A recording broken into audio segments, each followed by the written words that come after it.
Vocês acham que a gente está, como país, tendo uma resposta adequada a tudo isso que o Trump, por exemplo, está propondo, voltando lá ao lance do Trump com suas tarifas e tudo mais? Como país, estamos tendo a melhor resposta possível? Estamos agindo direito? Eu acho assim, o Brasil, eu defendo, como eu falei, a gente tem que defender os nossos interesses e o Brasil tem que ser soberano. Então ele não poderia se comportar de outra forma que senão bater na mesa, né? Você não pode, o cara bateu na mesa e abaixar a cabeça. Eu acho que o Brasil está se comportando adequadamente até agora. Só colaborando aqui com o que o Ricardo falou, a gente está passando por um momento bastante interessante, um momento de mudança. A gente está presenciando, eu acredito, um momento de mudança.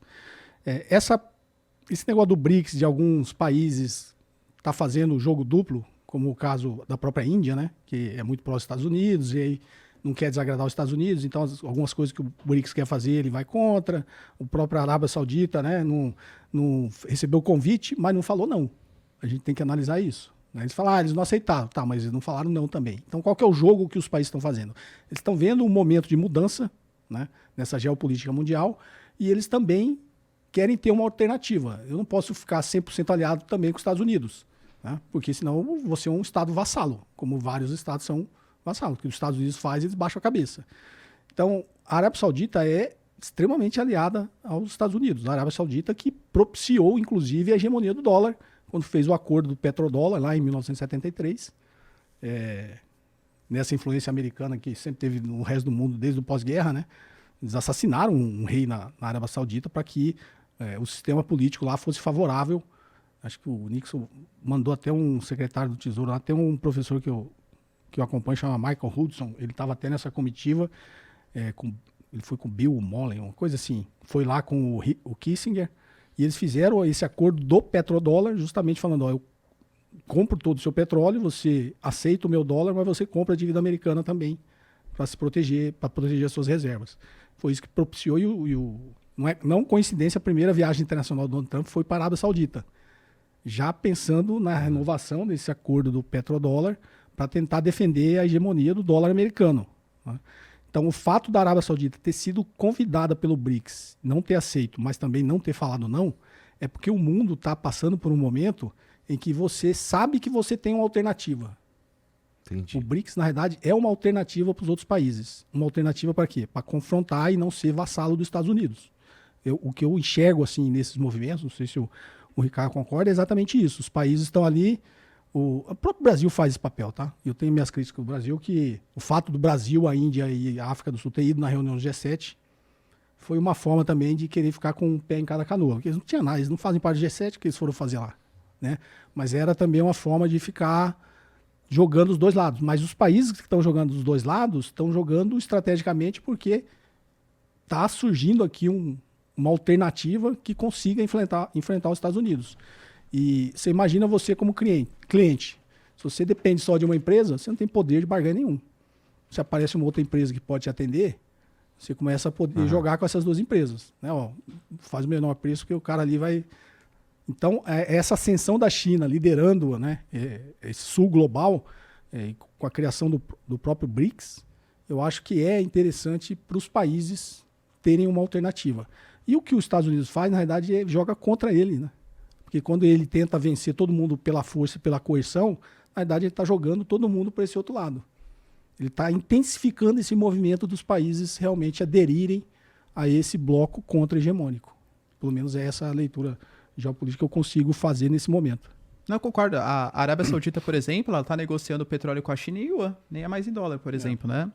A gente teve há 2 anos um acordo entre Irã e Arábia Saudita que foi mediado pelos chineses. Imaginar que Irã e Arábia Saudita iam não que sejam aliados, né?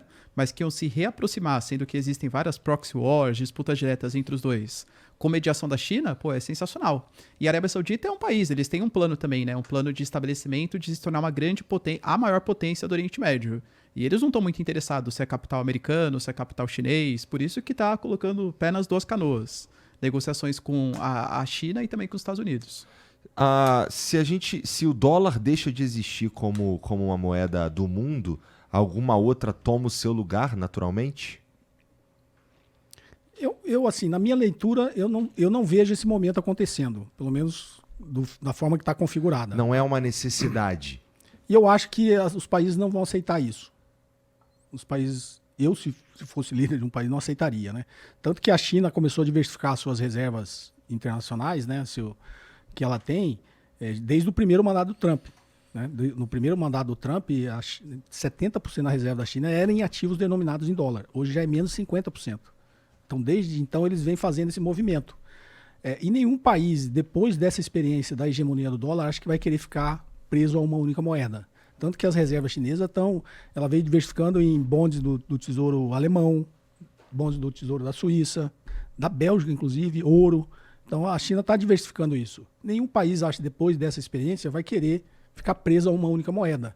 Então, num mundo multipolar, eu acho que as reservas que os países vão fazer vai ser em ativos de vários países, que obviamente na escala de risco eles considerem que tem um risco menor, tem a liquidez, tem uma série de coisas que tem que existir. Né? Então, não vejo como estratégia assim, seria vencedora uma estratégia de surgir uma nova moeda hegemônica e todo mundo aderir a essa moeda pela própria experiência que o mundo teve com o dólar americano. Entendi. Eu pensei que se o dólar deixasse de ser, uma outra necessariamente precisaria surgir, mas aparentemente não. Então. Não, porque nessa configuração econômica que está tendo nas transações internacionais, se realmente acontecer essa da cesta de moedas do BRICS, com um índice, em que os países consigam utilizar isso de forma eficaz, não tem o porquê existir uma moeda hegemônica. Acho que se a gente for ver, o ouro, inclusive, está na sua máxima histórica, né? Também por conta desse momento de crise, sim. Porque os países estão tentando diversificar, talvez o dólar não seja uma moeda mais tão confiável como foi no passado, também por conta, né, dessa dívida dos Estados Unidos. E talvez, eu também, né, não sou especialista no tema, mas quando a gente vê tantas tecnologias de trocas financeiras, talvez sistema blockchain, por exemplo, não descentralizado completamente, mas talvez algum sistema que seja conseguir controlar entre os países, novas tecnologias sejam mais lógicas até do que utilizar uma moeda comum internacional como foi o dólar durante tantas décadas. Né? Eu estava pensando no Bitcoin mesmo, se o Bitcoin poderia assumir um papel como esse. É que talvez, minha opinião, acho que entre nações não, porque é muito descentralizado, né? Se você deixa uma moeda em que o Estado não consegue ter interferência, na minha concepção faz mal para o próprio Estado. Então, talvez algumas moedas mais centralizadas, o sistema de transação com novas tecnologias, mas não exatamente o Bitcoin. Entendi. Porque tem países que tem, acho que El Salvador que adotou o Bitcoin. Mas é um bukele também, né? Todo mundo que defende o Bitcoin cita esse exemplo, né? Primeiro, o país perde a soberania monetária, né? Você perde o poder de fazer política monetária. Nenhum Estado vai aceitar fazer isso. Nenhum Estado soberano vai aceitar fazer isso. Por que diabo eles entraram nessa, então? Será? É porque é um país pequeno, né? Um país que já era dolarizado, ele já não tinha soberania monetária. Tá. Né? Não emitia sua própria moeda. Então, para ele foi meio diferente. Então, quando o Bitcoin está lá em cima, eles estão tudo felizes. Quando o Bitcoin está lá embaixo, eles acham que fizeram merda, né? Então, entendi. Não existe. Você fala com muita gente de tecnologia aqui, né? Tem muita gente de tecnologia que fala que essas criptomoedas, da forma que existe, dessa segurança toda que eles falam que isso vai ser ameaçado pela computação quântica. Que em algum momento a computação quântica vai conseguir quebrar, né? Então, esse sistema. Tem eu conversei, acho que sobre esse tema que eu me lembro aqui, o último que eu conversei foi o Fábio Akita, e a gente chegou a levantar esse ponto, e ele estava falando que pode ficar tranquilo, que vai ter um jeito de... Quando a gente tiver com a computação quântica, já teremos as defesas contra essa possível quebra de algoritmo, ou qualquer coisa assim. Então, suponho que a computação quântica já... Não é uma ameaça, porque haverá computação quântica para implementar as defesas. Isso é o que eu... mas a lógica econômica, como o Ricardo falou, assim, qual o Estado que já é soberano monetariamente vai querer aderir a uma criptomoeda? Não faz sentido econômico. Você perde a sua soberania monetária, você perde a capacidade de fazer política monetária. Né? E por que adotar uma criptomoeda, pelo menos na tecnologia, como a gente vê ela hoje, por que ela é muito volátil? Né?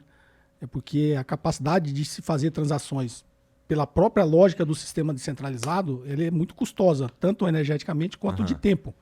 Né? Acho que o primeiro vídeo que eu gravei falando sobre Bitcoin, eu peguei os dados enquanto, sei lá, um sistema de cartão de crédito Visa faz 25 mil transações em um segundo, o Bitcoin faz para fazer 5 transações leva muito mais tempo que isso. Aham. É por isso que quando existe um grande movimento de compra ou venda, a moeda fica muito volátil. Porque é muita gente querendo comprar ou vender e o sistema não consegue processar tudo isso no tempo devido. Então, ele é muito volátil. Quando ele cai muito. Quando ele sobe muito.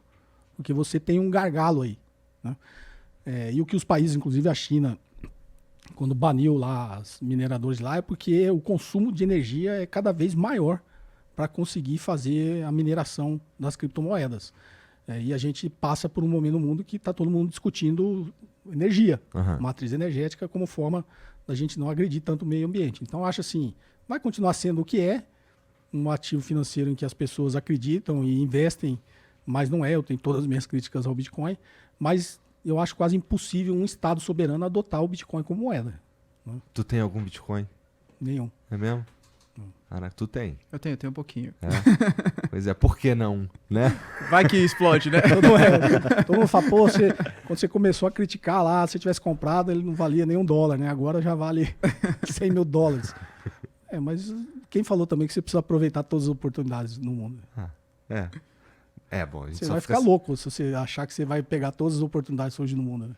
É um bom jeito de enxergar mesmo, porque assim, eu nem paro pra pensar nisso daí, até porque quando eu fui ouvir falar de Bitcoin já tava valendo bem mais do que os caras que começaram mesmo pra valer.